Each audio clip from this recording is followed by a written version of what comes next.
அஸ்ஸலாமு அலைக்கும். Hi friends, welcome back to homemaker lifestyle. எல்லோரும் எப்படி இருக்கீங்க? நாங்கள் ரொம்ப நல்லா இருக்கோம், அல்ஹம்துலில்லாஹ்.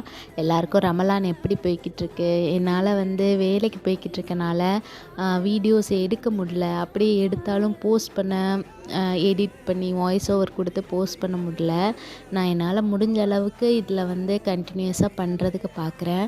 ஸோ எல்லோரும் கண்டிப்பாக நம்மளோட சேனலை சப்ஸ்கிரைப் பண்ணி வச்சுக்கோங்க. இந்த வீடியோவில் நான் ஒரு நாள் இஃப்தாருக்கு பண்ணதை தான் நான் ஒரு சின்ன சின்ன இதை எடுத்து வச்சுருந்தேன். அதை தான் இன்றைக்கி ஆட் பண்ணியிருக்கேன். ஸோ ஃபஸ்ட்டு நான் ரோஸ் மில்க்காக பால் காய்ச்சி எடுத்துட்டேன். அதில் சீனி போட்டு ஏலக்காய் அதை போட்டு ஆற வச்சுட்டேன். அதுக்கப்புறமா கஸ்டர்ட் பண்ணுறதுக்காக கஸ்டர்ட் பவுட்ரை தண்ணியில் கரைச்சி நல்லா கட்டி இல்லாமல் அதுக்கப்புறமா சீனி போட்டு காய்ச்சி எடுத்த பாலில் அந்த கஸ்டர்ட் பவுடர் கரைச்சதை நான் போட்டுட்டேன். அதுக்கப்புறம் நம்மளுக்கு தேவையான ஃப்ரூட்ஸ் எல்லாம் நம்ம எடுத்துக்கலாம். எனக்கு இந்த சப்போட்டா பழம், மாம்பழம், வாழைப்பழம் அதெல்லாம் போட்டால் எனக்கு பிடிக்காது என்னோடய டேஸ்ட்டுக்கு. ஸோ அதனால் நான் ஒன்லி ஆப்பிள், அப்புறம் மாதுளம்பழம், ஆரஞ்சு, அப்புறம் திராட்சை பழம் இது மட்டும்தான் நான் போட்டு சாப்பிடுவேன். அதுக்கப்புறம் நிறைய நட்ஸ் போட்டுப்பேன். சில பேர் பேரிச்சம்பழம் கூட போடுவாங்க. ஆனால் எனக்கு அந்த டேஸ்ட் பிடிக்காது. அப்புறம் நான் சின்ன பிள்ளையா இருக்கும்போது எங்கள் அம்மா டைரி மில்க் சாக்லேட் இருக்குது பார்த்தீங்களா, அது கூட போடுவாங்க.